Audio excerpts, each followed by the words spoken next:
Welcome to the Read With Me series, an introduction to Indian art, part 1 of NCRT class 11, Art of Indus Valley. The art of Indus Valley civilization emerged during the second half of the 3rd millennium BCE.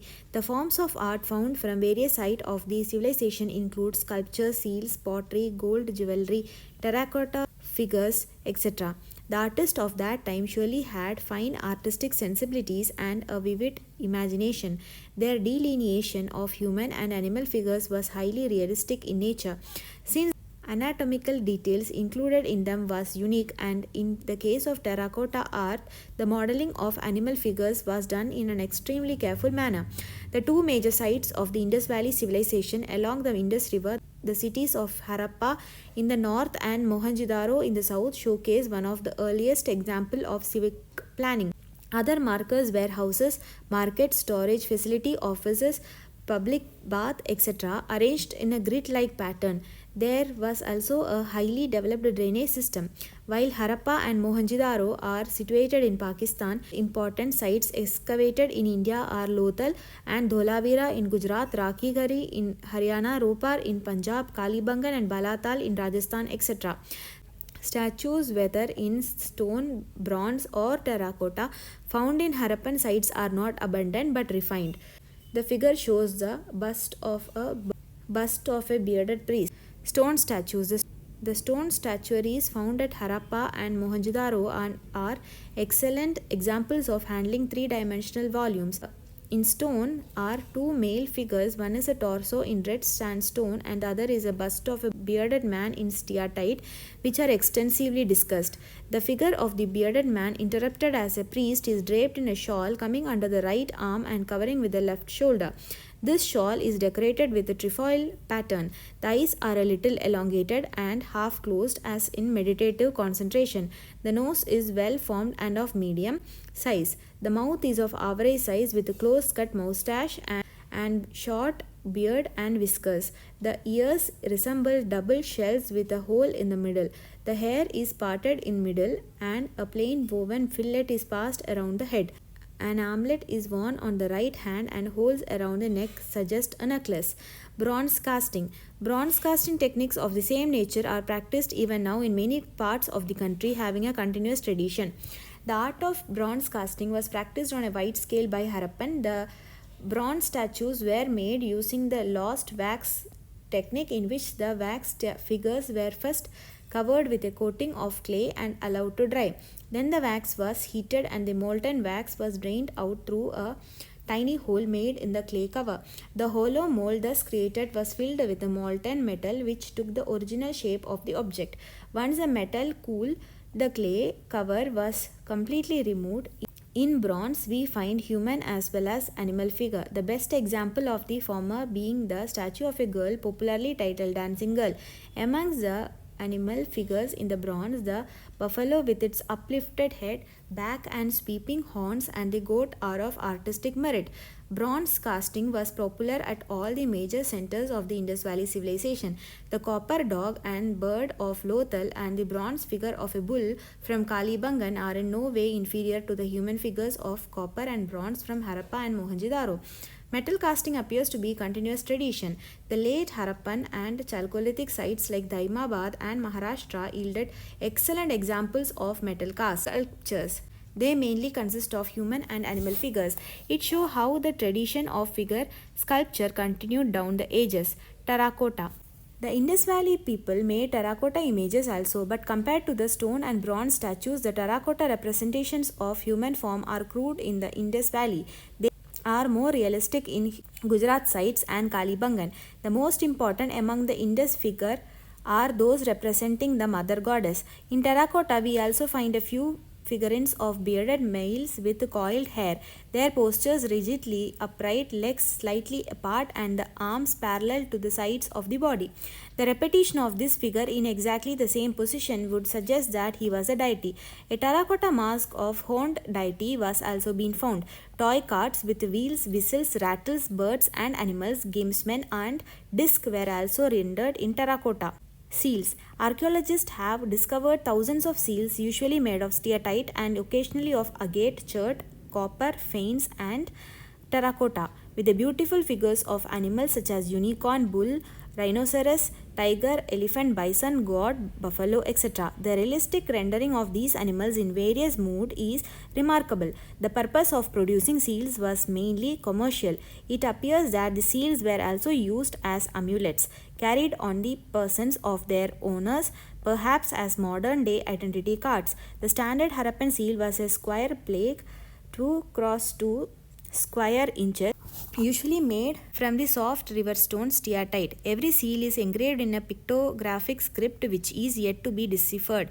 Some seals have also been found in gold and ivory. They all bear a great variety of motif, most often of animals, including those of the bulls with or without the hump, the elephant, tiger, goat, and also monsters.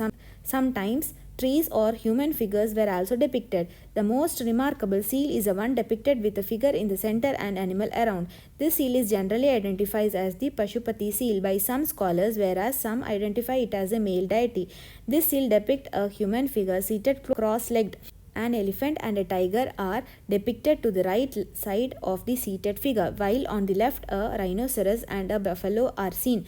In addition to these animals, two antelopes are shown below the seat.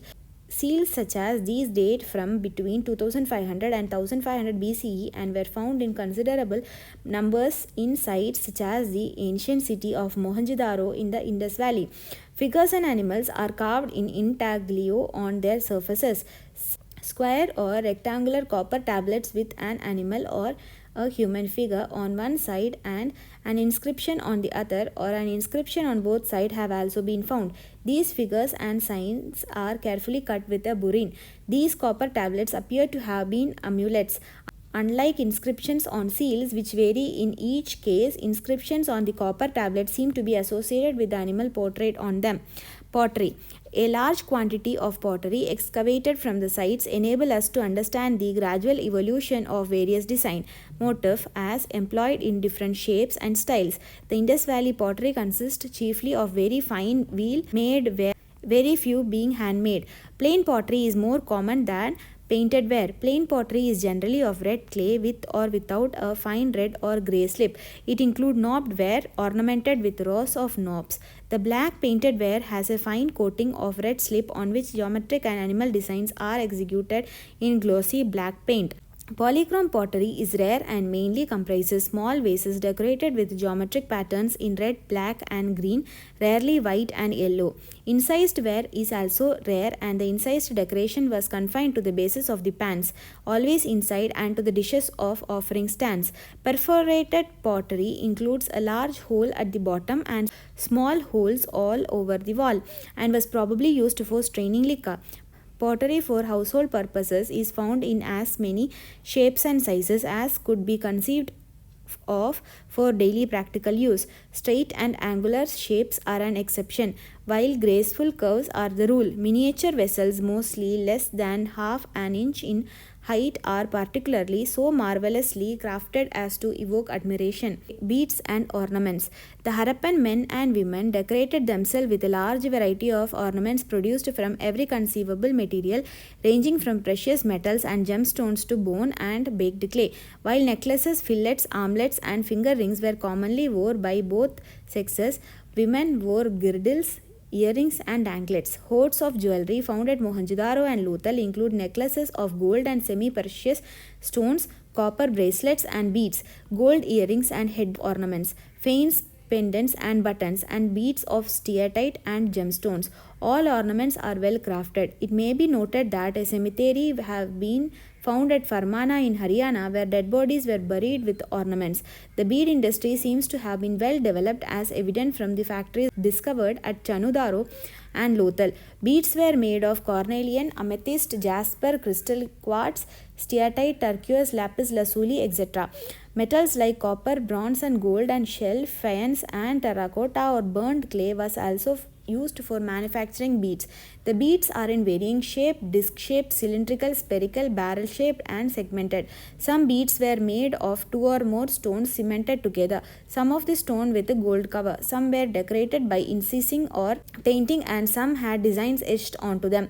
Great technical skill has been displayed in the manufacture of these beads. The Harappan people also made brilliantly naturalistic models of animals, especially monkey and squirrel, used as pinhead and beads. It is evident from the discovery of a large number of spindles and spindle wheels in the houses of the Indus Valley that a spinning of cotton and wool was very common. The fact that the both are rich and the poor practiced spinning is indicated by find of wools made of the expensive fans and also of the cheap pottery and shell. Men and women wore two separate pieces of attire similar to the dhoti and shawl. The shawl covered the left shoulder, passing below the right shoulder. From archaeological find, it appears that the people of the Indus Valley were conscious of fashion. Different hairstyles were in vogue, and wearing of a beard was popular among all. Cinnabar was used as a cosmetic, and face paint, lipstick, and coryllium were also known to them. Many stone structural remains are also found at Dholavira, which show how the Indus Valley people used stone in construction. The artists and craftsmen of the Indus Valley were extremely skilled in variety of craft, metal casting, stone carving, making and painting, pottery, and making terracotta images using simplified motif of animal, plants, and birds. Dancing Girl. One of the best known artifacts from the Indus Valley is this approximately 4-inch high copper figure of a dancing girl found in Mohenjo-daro. This exquisite casting depicts a girl whose long hair is tied in a bun. Bangles cover her left arm, a bracelet and an amulet or bangle adorn her right arm, and a cowrie shell necklace is seen around her neck. Her right hand is on her hip and her left is clasped in a traditional Indian dance gesture. She has large eyes and flat nose. This figure is full of expression and bodily vigor and conveys a lot of information. Bull. This bronze figure of a bull from Mohenjo-daro deserve mention. The massiveness of the bull and the fury of the charge are eloquently expressed. The animal is shown standing with his head turned to the right and with a cord around the neck. Male torso. In this red sandstone figure, there are socket holes in the neck and shoulder for the attachment of head and arms. The frontal posture of the torso has been consciously adopted. The shoulders are well baked and the abdomen slightly prominent. Painted earthen jar. Found in Mohenjo-daro, this jar is made on a potter's wheel with clay. The shape was manipulated by the pressure of the crafty figure of the potter. After baking the clay model, it was painted with black color. High polishing was done as a finishing touch. The motifs are of vegetals and geometric forms. Designs are simple but with a tendency towards abstraction. Mother Goddess. The Mother Goddess figure are usually crude standing female figure adorned with necklaces hanging over prominent breast, wearing a loin cloth and a girdle. The fan-shaped head dress with a cup-like projection on each side is a distinct decorative feature of the Mother Goddess figure of the Indus Valley. The pellet eyes and the beaked nose of the figures are very crude. Mouth is indicated by a slit. Thank you.